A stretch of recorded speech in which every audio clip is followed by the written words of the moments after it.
Good afternoon, ladies and gentlemen. It's Jack Slack here at 6 p.m. on Monday evening. Weird time to be doing the podcast, but I'm on a really weird schedule at the moment, so we're tight for time. I'll try and get through some good questions and my recap, and then maybe look ahead to what's going on this weekend. And then we'll just cut off whenever I need to. Quick reminder, if you are a Patreon boy, if you are subscribed to the Patreon and have the perks, we have released our first history episode. And that covered, we were talking about James Figg and Jack Broughton, two of the four great champions I'm going to be talking about in those first two episodes.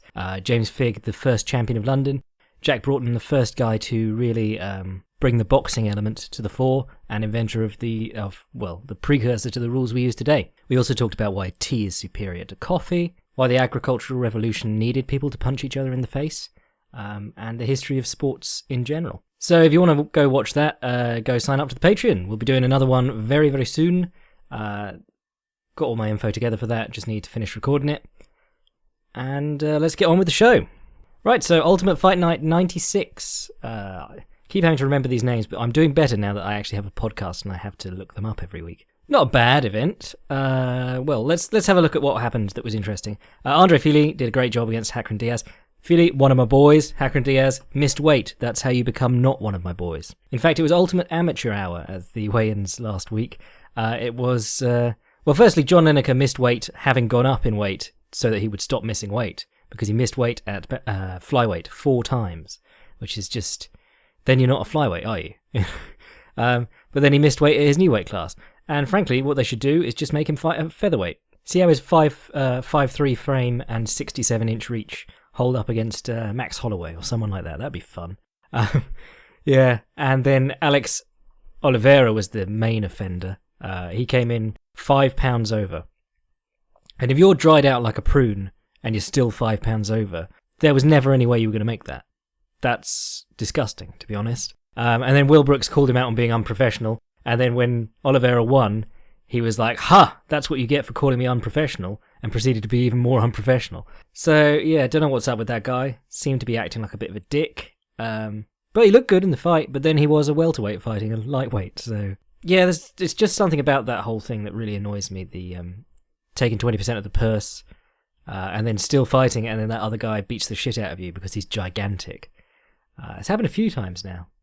But then if you're a fighter and you're waiting to get paid, you only get so many fights a year. You don't even know what cards you'll be able to get onto. You got bills to pay and shit like that. You don't really get the luxury of not taking the fight because the other guy didn't make weight. It just reminds me of when Cyborg took on that poor Japanese lass and she weighed in 7 pounds over and then just mauled her. Especially if you're like in the running for a knockout of the night or performance of the night bonus, if you then kick the shit out of that person. I don't think you are. I think the UFC tries to steer clear of giving those bonuses to weight-cutting offenders. But, this is just part of the weight-cutting issue generally. I have no problem with guys cutting weight. If you want to put yourself in danger and risk kidney stones and all that nasty stuff to get the most advantage out of it, you can. Yeah, sure, great. But if you are missing weight, I think there should be stricter punishments because no one is making you cut weight. You could just fight in a weight class that you can naturally make very easily. You could say, I need to cut weight to be competitive, but then, you could also say I need to take drugs to be competitive, and then guys insist that they never have. Yeah, it's a bit daft, the whole weight cutting culture, but that's the way that combat sports work. Good fights from last night. What did we get? Oh, Nate Marquardt versus Tamden McCrory. That was a rough one, because they're both, I quite like both of them. The Barn Cat. McCrory's a really interesting one because he was really talented and then he just disappeared for a while, took some time off, came back. I think he was in Bellator for a while, beating up guys over there. Yeah, retired in 2009, came back in September 2014, got a KO win at Bellator and then a submission win at Bellator, then came over and submitted Josh Salmon with the triangle choke. Poor Josh Salmon, who's currently experiencing some real medical difficulties. He's in a coma at the moment. At the time of recording this, my best thoughts go out to him. He's a really cool guy and really unfortunate what's going on with him. But yeah, McCrory lost his next fight in the UFC by KO, and then this Marquardt one was a rough one. Got starched, and then it was like half a minute later they were still over him, and he was trying to wrestle with some guy on top of him, properly laid out. But his guard was really interesting in this one. Marquardt just seemed to want to stall him out from guard, kept putting his hands on the mat. McCrory would keep working a knee in front of his shoulder and attacking various stuff. He did a really interesting sort of underhooked the leg, went for a pendulum sweep, and instead... he underhooked the leg and he was going for like a rubber guardy triangle on the same side that he had underhooked. And then he just kicked over into a triangle when Marquardt tried to push his foot down and step over it. Really neat. McCrory has a slick ground game. He's definitely worth watching for that sort of stuff. Finish was, if you didn't notice, what the oldest trick in the boxing book. Jab to the body, jab to the body, jab to the body. And when the tall man starts trying to jab you in the head as you step in, you lower the boom with the right hand across the top. Put him on wobbly legs, step up into the left high kick, caught him clean, sent him to the mat unconscious. Brutal finish. But it was that right hand that really did the job there. And it was the jab to the body that set it up. I heard Cormier on commentary talking about how that was one of Mayweather's main things. I mean, Mayweather is the gold standard in body jabbing. He's the one we always bring up because he could body jab so well that he'd be leaping in from across the ring, and he'd be getting the full reach on it, and guys would be really struggling to hit him back, and he'd be folding him in half with body jabs. If you watch his fight with Diego Corrales, Diego Corrales is a very tall, thin guy at that weight, and Mayweather's just mashing him in the gut. And then he keeps chaining into the right hand over the top or jabbing to the body, jabbing to the head, and then faking, moving in to jab the body and instead throwing the left hook upstairs. Very neat stuff that you can... It's a building block that brings all these punches upstairs together beautifully, but a lot of people don't like committing to it as early on. They don't like putting in the time with the body jabs. They don't really get that lovely link between all the techniques because they take out that middle bit that joins them all together.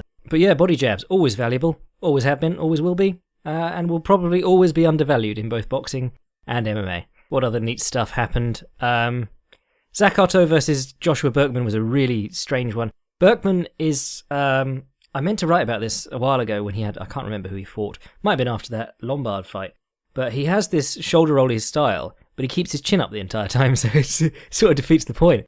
But he does throw these nice counters, but wherever you watch a very slick boxer, they'll throw their counter and they'll immediately move their head as if something's coming back. And Berkman doesn't tend to do that. He throws his counter, and if it lands, that's great. But there can also be a fist coming through afterwards that hits him. Someone else was doing that in a really prominent UFC fight the other day, and I forgot to write about it or mention it, but... Yeah, after you counter, you've got to move your head because I've seen guys get hurt by punches from guys who've been knocked down. So the guy will get countered and start falling, and the falling punch will hurt the guy who countered him. It's really important that you don't just sort of treat the punch as that's the end of it. That's the problem that I always rag on about tournament karate, point style karate. These guys are amazing at getting across the floor. They learn all that stuff. But after you punch, you do the big kiai, you do a pose so that everyone knows that you landed, even though you do that pose every time, even when you didn't. And you don't get in the habit of protecting yourself after you've thrown your first strike. And that's exactly how, over-aggression is how Machida got knocked out by Shogun. He just stayed in the pocket too long and got counterpunched. When Machida was in and out all the time, he was beautiful to watch. Otto with some really nice leg kicks. Berkman with the side kick to the lead leg, which was nice. It wasn't a hugely entertaining fight, but it was good enough. I like both those guys. I like Berkman because of how weird he is. That fight with Lombard, he was having all sorts of trouble because Lombard hits ridiculously hard and was just a much stronger man. But Berkman, every time he got pushed to the fence, he'd do the Superman punch off the fence, and it really messed with Lombard's head. It was just sort of... It was like a cornered rat, jump for the neck. He just came out of that, out off the fence, and sometimes he hurt him with it, which was quite nice. But most of the time, it was just sort of a "what the fuck was that" moment. The Superman punch off the fence is always going to be a gimmicky move, but I think it has more value than a lot of people realise. Because the problem with the fence closing in on you is that your stance shortens and you lose a lot of the power in your punches. Whereas if you're pushing off something that's directly behind you and upright, you can still push off it with some force. So while it's gimmicky, you're getting some force behind that punch. Brandon Moreno defeating Louis Smolka. Louis Smolka is one of my boys. I'm handing that out awfully easy at the moment, but he's been on my must-watch list since that event in Ireland. You remember the one I jokingly called the Cage Warriors reunion, because basically every major name on the card pulled out, and we were left with Smolka versus Houlihan in the main event, and they put on a show. They were fantastic. I would say that or Hioki versus Oliveira, one of those two has overshadowed Carlos Newton versus Kazushi Sakuraba as the best grappling fight in MMA. That one and the Oliveira Hioki one, they're a little bit more nuanced. You have to understand how hard it is to keep rolling guys off you and coming up on stuff in order to appreciate that. Whereas the Sakuraba Newton one, they're just constantly going for submissions, and it's a much more fluid game naturally. Whereas Smolka Houlihan, they were just constantly throwing each other off and coming back up on top and trying other submissions and stuff. It was really good. But Smolka got caught a bit, touched up a little bit on the feet, and he got bundled over, did the back roll, and came up into the takedown, which is fairly standard practice. But again, it was like that Joanne Calderwood one the other week when she was coming up on the single from the half guard. Coming up from the floor, it's almost like guys, you can't shoot as technically beautifully as you could out in the open. In an ideal world, we all shoot with our backs upright and our heads safe from the guillotine. But you can't do that if you're coming up from underneath. So he comes up, and Moreno caught a slick guillotine, and Smolka was doing all the right stuff. He was trying to get his arm over the top and get free, and it was just really tight. And it was the high elbow rolled over the Marcellotine, and the power of that technique is ridiculous. Not just like the pure choking power, but the utility of it, and it's one of those ones that if you get it on, it's a lot harder to escape. A triangle or something like that, you can slam about, you can writhe, and it'll probably pop off eventually, or if you don't get choked out. With those sort of guillotines, there isn't much room for error. It's really one of those ones you have to stop before it gets on. And that's why it's so powerful, and that's why Marcelo Garcia had so much success with it. But a rough night for Smolka in that one. Didn't get beaten up that badly, but it is a rough loss for him, because Brandon Moreno was largely unheard of outside of The Ultimate Fighter. Everyone's been singing the praises of this series of The Ultimate Fighter. I can't stand The Ultimate Fighter. I'll tune in occasionally if I know someone who's on it. Like I watched all Ryan Hall's fights from that season, but I really don't like the reality TV aspect of it. But they're telling me now that this flyweight tournament of champions is legit, and a lot of people are saying that perhaps the UFC didn't do a good enough job scouting the flyweight division before they set it up. And I don't want to say that Moreno was a class above Smolka or anyone else who's in the division. All I'm saying is that he clearly is worth having in the division, because win or lose, he was having a competitive fight with Smolka up to that point. And I'm sure that he could have a competitive fight with many of the others in the division. And when that division is so thin, for the most part, more guys you can get in it, the better. Alex Oliveira beat Will Brooks. Will Brooks busted his ribs up in the first round. Don't take that for me excusing the loss. Like, he hadn't broken his ribs. This is one where we're talking like the Shogun Hua versus Rampage Jackson, where the knee or whatever broke Rampage's rib early on. Offensive action by the other guy broke the rib, but it is always fascinating how debilitating that can be. I've never broken a rib. I've had badly bruised ribs and straining those little muscles, what are they called, intercostal muscles, those sort of things. Strained those sort of things while rolling, but that's agony. So I can't imagine what it's like trying to wrestle with a much bigger guy when you're nursing a rib injury or a broken rib. Before I watched this one, I saw the sort of lashback against it, because I watched this the next day.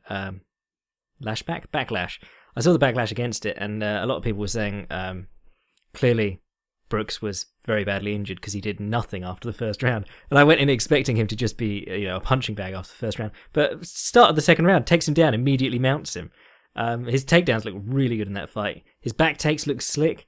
And I was seeing people calling him a lay and pray staller and stuff like that. And he has a reputation for being a decision fighter, but what I've seen of him has been the Chandler fights and the Ross Pearson fight, and he's been excellent in both of those as a wrestler and as a striker, I thought. The Ross Pearson one, I think I would recommend everyone watch that one again, because he was using that Andy Risty favourite, the carbine shift, as I like to call it, Lucian Carbine. That's where you, if you're a left-hander and you're fighting a left-hander, you throw the inside low kick with your lead leg to the inside of their lead leg, and then you put it down behind you so that you're in a southpaw stance. So you're striking, and they're thinking about the striking. They're not thinking about your stance switch. So guys like Andy Risty will do that too. They'll land the inside low kick or whatever, and then they'll step back and land what's now the lead hook with the right hand over the top as a counter as the opponent moves in to chase them. He was looking for that, and Pearson was having none of it. He wasn't chasing him.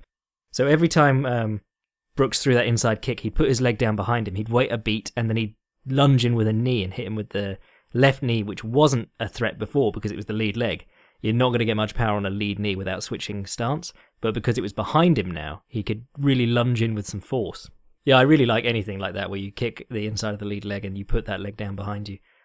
Big fan of anyone who changes stances anyway, but changing stances with your kicks is a really clever way to do it. Yeah, to be honest, fair play to Alex Oliveira because he was really looking strong in that fight, but just 5 pounds overweight is so much that I just don't even, we don't know what to make of that.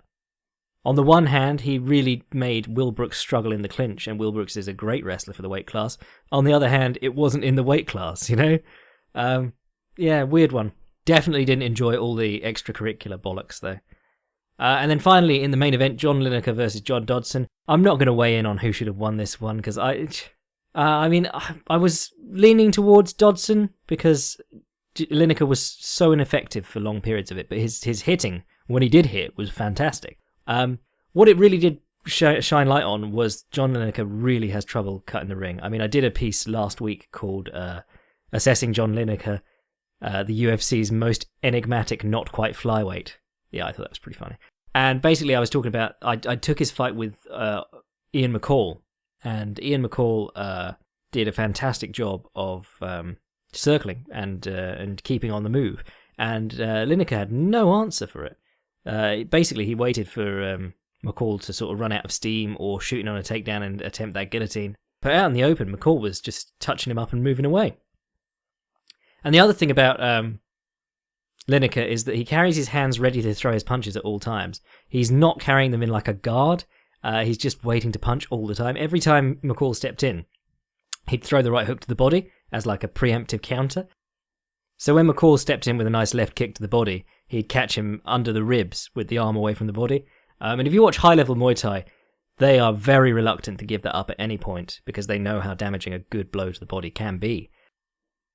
Same thing happened. Donald Cerrone timed a really nice one on Eddie Alvarez because Eddie Alvarez likes the right hand to the body a lot too, so he has to move in to do it. And Donald Cerrone slaps that left leg right across his ribs. Badr Hari also loved that one. He used to draw the right hand to the head and kick underneath it. Very cool little technique. Oh, Bas Rutten also floored some guy by drawing the right hand and left kick right to the liver. The liver shot. When we're talking about a guy with an iron head, which Lineker clearly is, he barely ever defends himself. He just takes the punches. When you're talking about a guy with an iron head, you really need to stick to the attrition tactics because guys with iron heads become a lot more knockoutable, a word that I've just coined.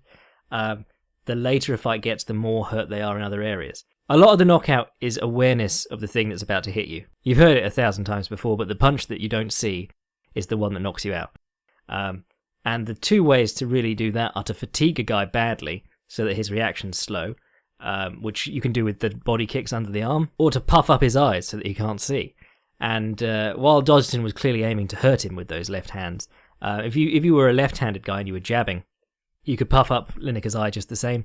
The last round, Lineker eats about 3 left hands in a row inside of his right hook as he's winding it up. And it really looked like he couldn't see him coming because he stumbled. Gene Fullmer was a very famous example of a guy with a long right hand to the body that he liked to swing in. And that was the fight that Sugar Ray Robinson called Operation Left Hook. He was working on just getting Fullmer to lunge in and then coming with the left hook inside and knocking him out. And that's the one that people agree on as, the best punch, the most beautiful punch of all time. The boxing pundits always call it. I would say Jersey Joe Walcott's knockout of Ezard Charles would be the most beautiful of all time. But I am a mark for Jersey Joe Walcott. I will concede that Sugar Ray Robinson's knockout of Gene Fullmer was phenomenal. So the left hook inside of those long right hands to the body is always a good one. I mean, the main thing was that Dodson, circling the cage and staying disciplined, he wasn't really showing like advanced defensive ring craft. He very rarely like feinted one way and changed direction, or any of those things that you're only really seeing Dominic Cruz do in MMA. Or Eddie Alvarez does it a little bit too, actually. My bad. It was really just sort of circling. He wasn't really showing anything clever to psych Lineker out. But even doing that, he was able to avoid the vast majority of Lineker's shots. Lineker landed something like 92 out of 320 something. 28% connection rate to Dodson's 50% connection rate. And Dodson landed more blows. The one bit of real success that Lineker did have was when Dodson shot a reactive takedown to try and get him focused on the body. And rather than his usual guillotine, Lineker just pushed him up to the fence and freed his hands and started working the body. And this is the thing that I always say in mixed martial arts. In mixed martial arts, people complain that the ring cutting is almost impossible because the cage is almost circular, there's no corners. But what you can do in MMA that you can't do in boxing is literally grab a hold of the guy. You can sumo him to the fence and then get your head underneath his, free your hands, start banging the body in the head. If you watch the best in-fighters in MMA, John Jones is numbers 1 through 10 on that. It's a case of getting the clinch and moving the guy to the fence. It's not a case of doing all the work with your feet. You get your feet working, you close down the area they're working in until you can step in and grab them. It makes life a lot easier than trying to catch guys with punches to hold them still, which is what you have to do in boxing. Anyway, it was a really decent fight, and looking at it again, they are both bantamweight now, but that could well have been a flyweight main event that people cared about, that didn't involve Demetrius Johnson. It's almost like the UFC have been doing a crap job of promoting the flyweights. You heard it here first. Anyway, let's do some questions. Hi, Jack.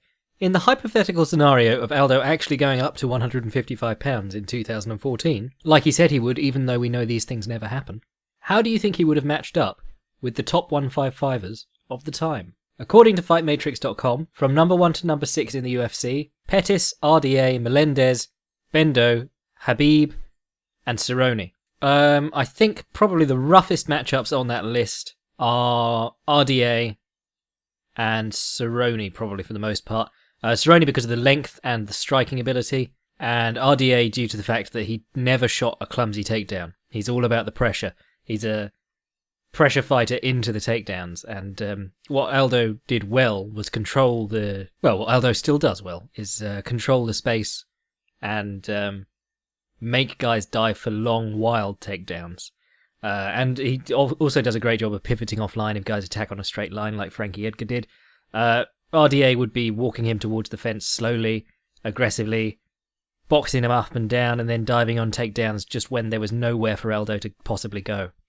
So I think that match would be a nightmare for him.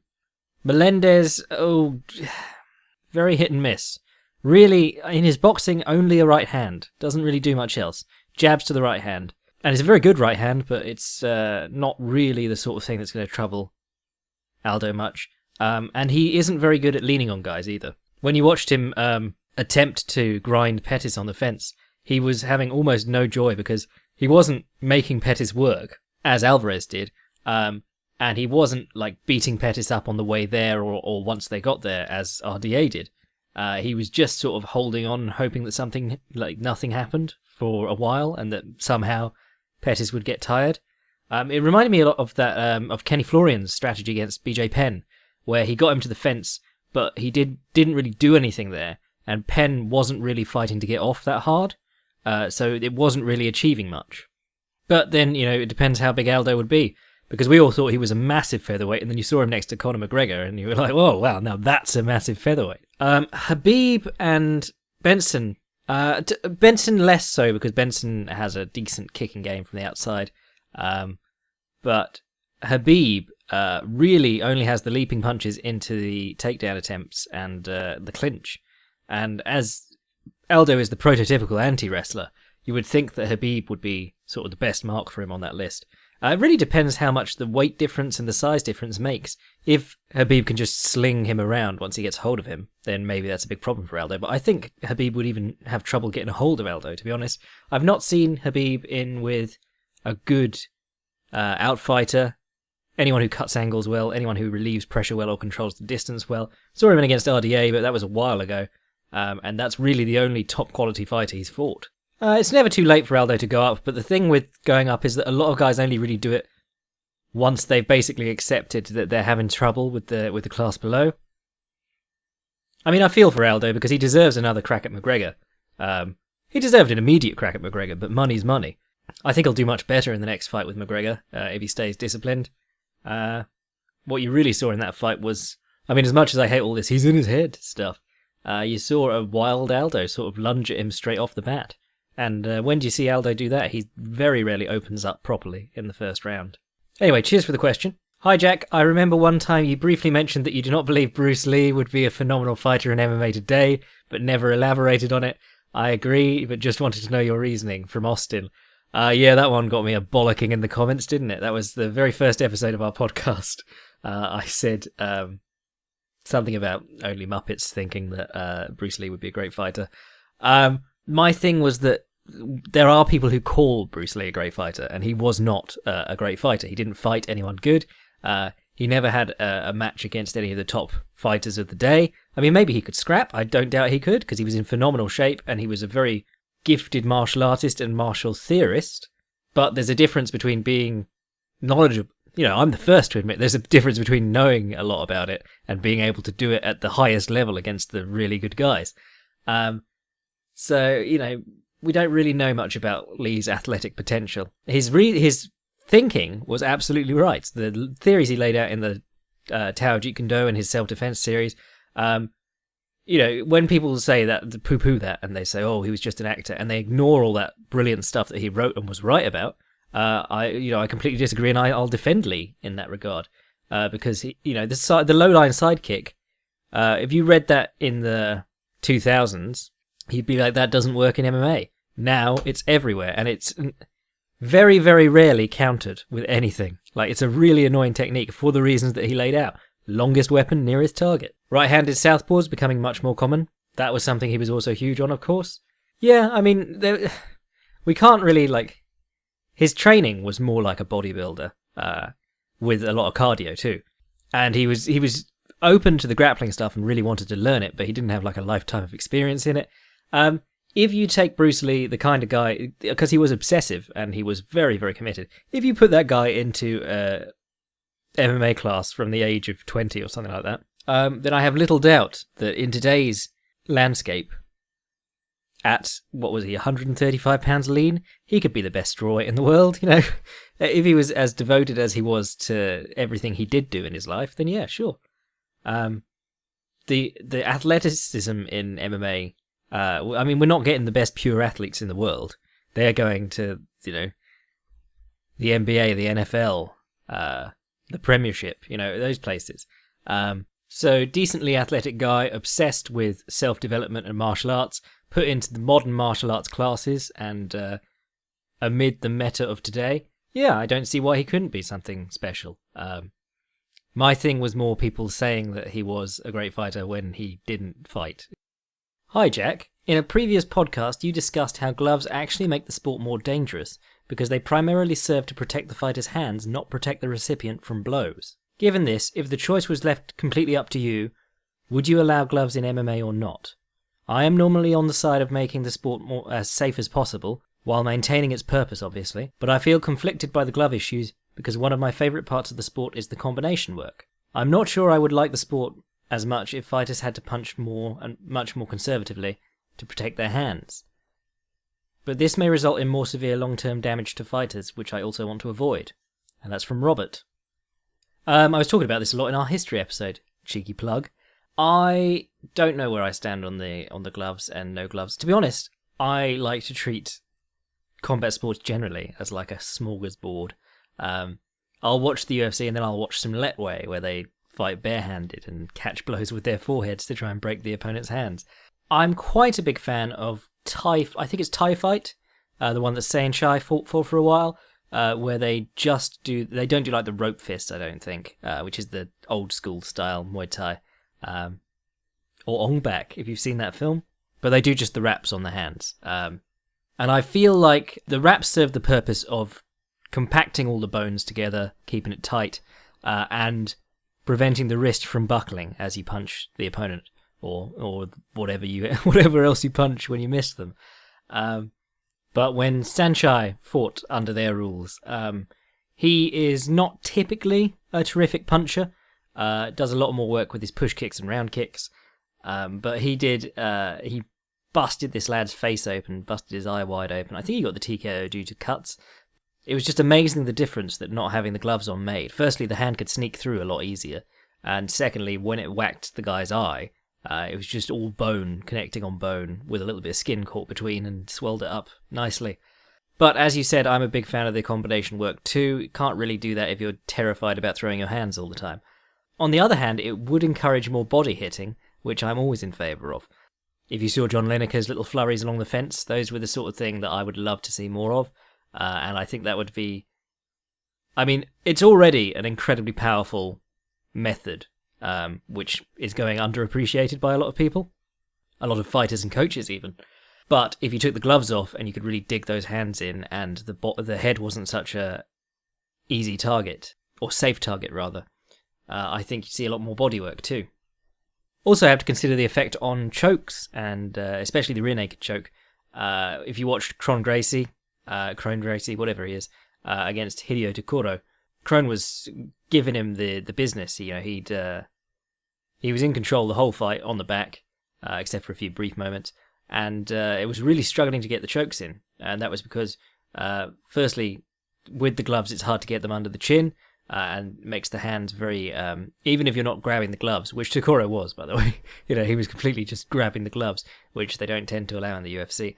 But even if you're not doing that, it's a lot easier to keep a hold of their hands if the gloves are going to get in the way of pulling them out. Certainly, I know that most grapplers, most like guys who favour their grappling game heavily, would rather not have the gloves on, just for the flexibility it gives them on the ground. And flexibility of the hands and stuff on the ground is a big issue.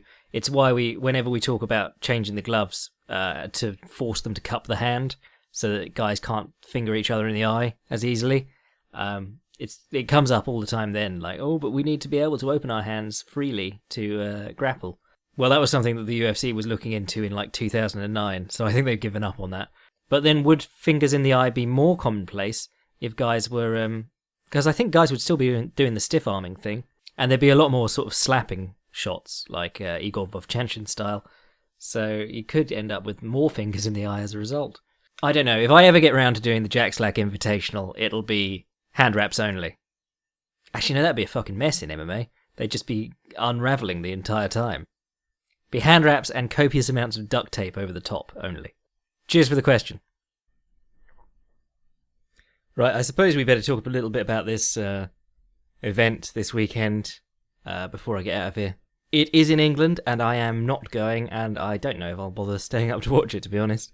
I mean, I'll watch it the next morning, of course, but they're bringing it to England, and they decided to show it at 6 a.m, or the main event will start at 6 a.m, because everyone in America will be so invested in watching nearly 50-year-old Dan Henderson against Michael Bisping. I say that. The sad thing is that it's probably true. I mean, the main event is just the most bizarre match I've seen in quite a while. I mean, obviously, Michael Bisping was a bit of a surprise to win the title anyway, and there's nothing to say that Dan Henderson can't win this fight. But it does sort of make a mockery of the rankings, and that whole system. And, what's the best outcome? Dan Henderson wins, your whole division looks awful, and Dan Henderson leaves. Worst outcome is that Michael Bisping beats up Dan Henderson, because no one has any business losing to Dan Henderson unless they're fighting his fight at this point. You know what's happening. He's going to run at you with low kicks, and then he's going to run at you with the right hand.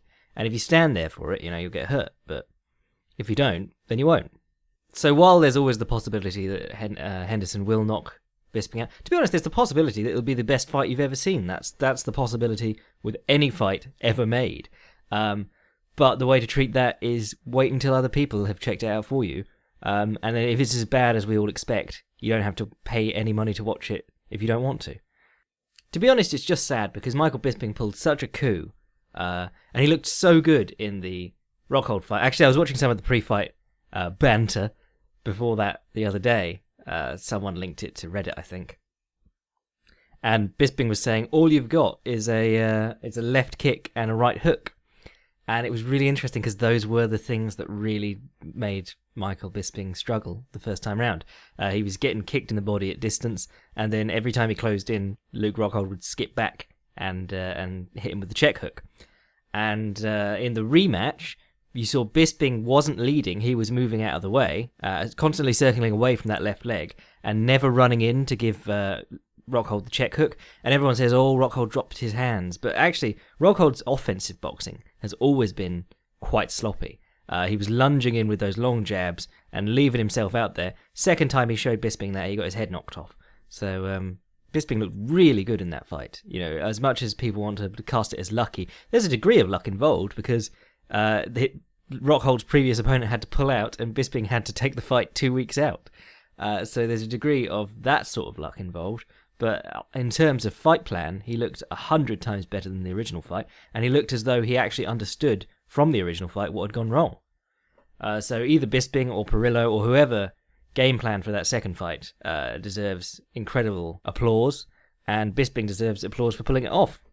And then you've got Gegard Mousasi versus Vitor Belfort in the co-main, and between them, in the last 2 years, they have knocked out Dan Henderson 3 times in a combined total of 3 minutes 47. So that's where it sort of starts to, you know, if you'd left them off the card, that wouldn't be an issue. No one would be using that fact. But having them on the card really draws attention to how many people there are more worthy than Dan Henderson of this title shot. And I know that there's going to be people listing Dan Henderson's accomplishments for me in the comments now. But if Takanori Gomi, you know, one of the best lightweights ever, if he were going to retire and he picked up 1 win, and then said, I'd like the title shot, would you be up for the same? Because he accomplished many of the same things that Dan Henderson did. Another one, Diego Sanchez, not quite as accomplished, but if he won one good fight, would you want him to have a title shot before he retired? Basically, you're wasting everyone's time. And the sad thing about these top two fights, the main and co-main, is that you've got the young guy versus the old guy who was relying on the TRT or whatever else and now looks appalling.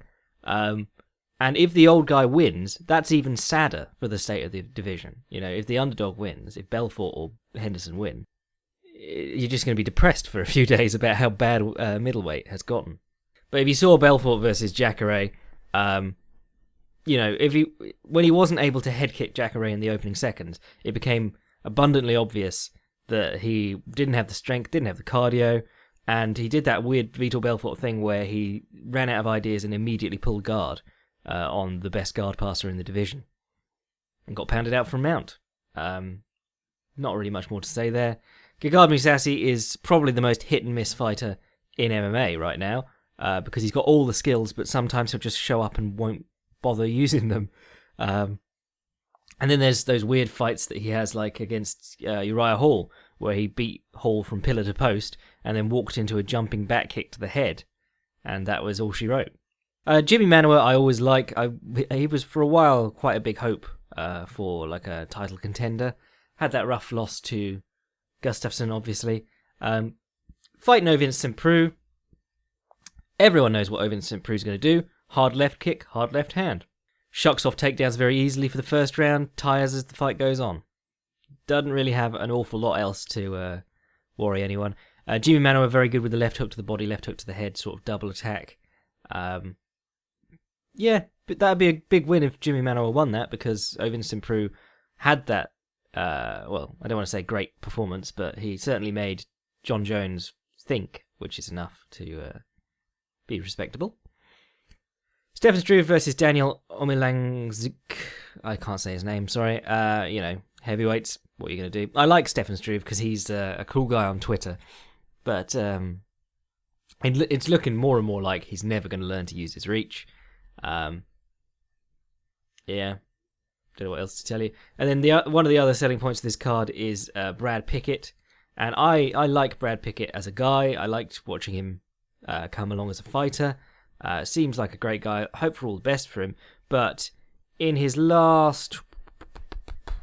Well, he hasn't picked up a win that wasn't a split decision since 2012. So in his last 7 fights, he could be 0-7. Barring that split decision win over Mike Easton and split decision win over Francisco Rivera. Oh no, he did beat Neil Seery. He beat Neil Seery unanimously, so he could be 6-1. Sorry, 1-6 in his last 7.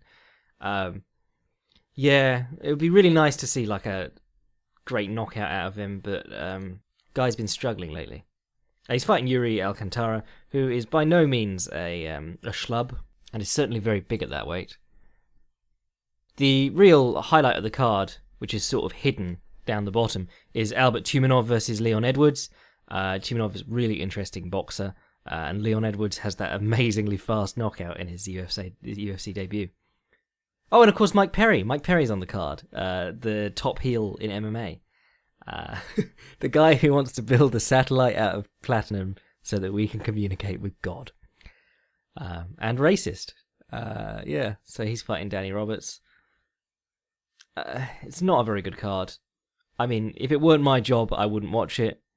And the annoying thing for me is that whether it's awful or not, this is the biggest fight that's happened in the UK in a while because it's a title fight. And everyone's going to buy up the tickets instantly. Even though it's such a woefully exploitative fight main event. So yeah, that's kind of shit. On the plus side, October 7th, day before, Justin Gaethje's fighting against Ozzy Dugalubgov, who I looked up last time. Still know very little about this guy, but it's Justin Gaethje. If you're not tuning into Justin Gaethje fights, you're a filthy casual.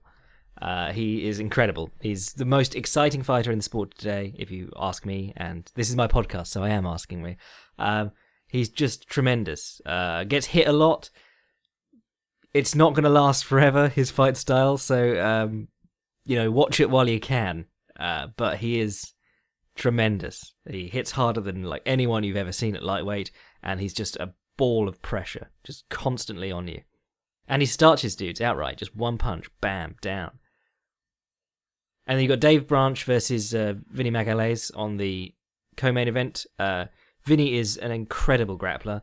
If you haven't watched him at the Abu Dhabi Combat Club against Verdum, that's where Verdum has him in a fully extended armbar, and Vinny's sort of just writhing, trying to relieve some pressure. And then the moment he pops free, the crowd lose their minds. It's incredible.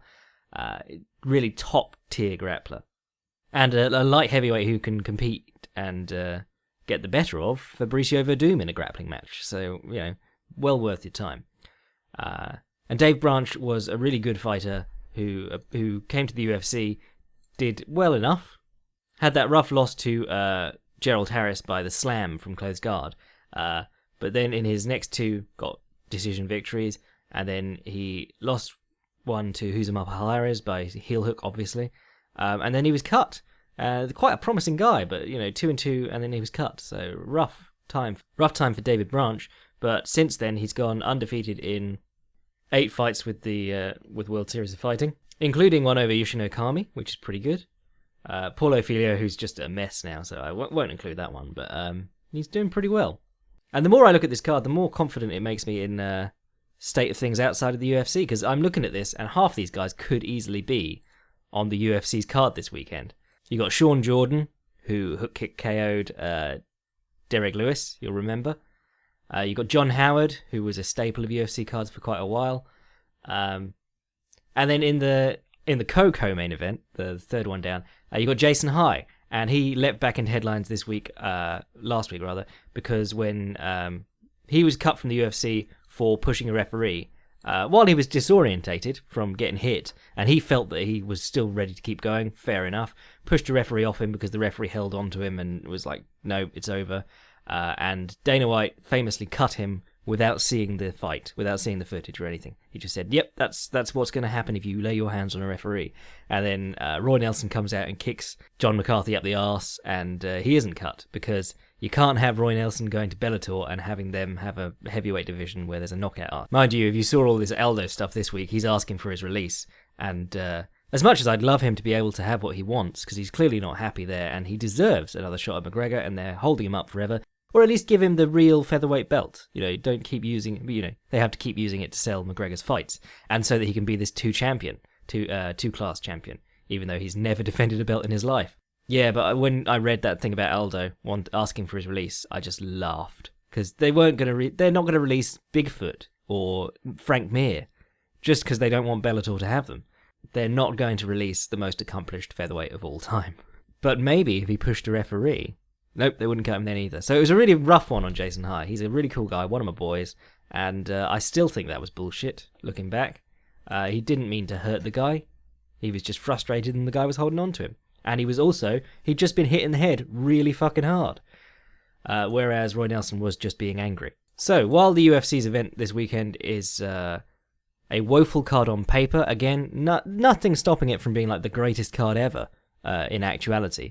But you pay for the names, and they're giving you names that are past their sell-by date in barely relevant matches. Whereas the WSOF is actually looking pretty good this weekend. Might have rambled on about that a little bit too long, but, I'm just feeling a bit pissed off about this weekend because one of the main perks of being a fight writer is that you get these free front row tickets to things. And even with the same card, if Michael Bisping was fighting Jacare, or if he was rematching Rockhold, or fighting anyone like in the top 5 middleweights, I'd be there, I'd be there at 6 a.m. with a big fuck-off cup of coffee and waiting for the whole thing to start. But he's not. He's fighting Dan Henderson in a fight which is supposed to make him look good in front of his home crowd.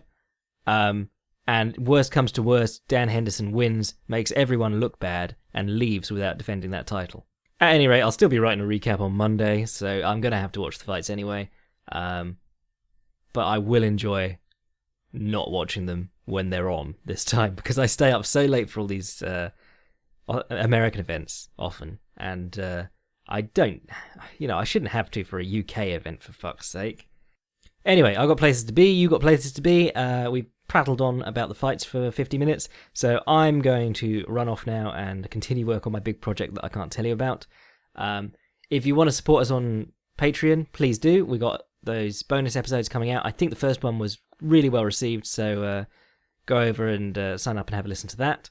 And if not, make sure to subscribe to us on YouTube or on iTunes or wherever you found this podcast.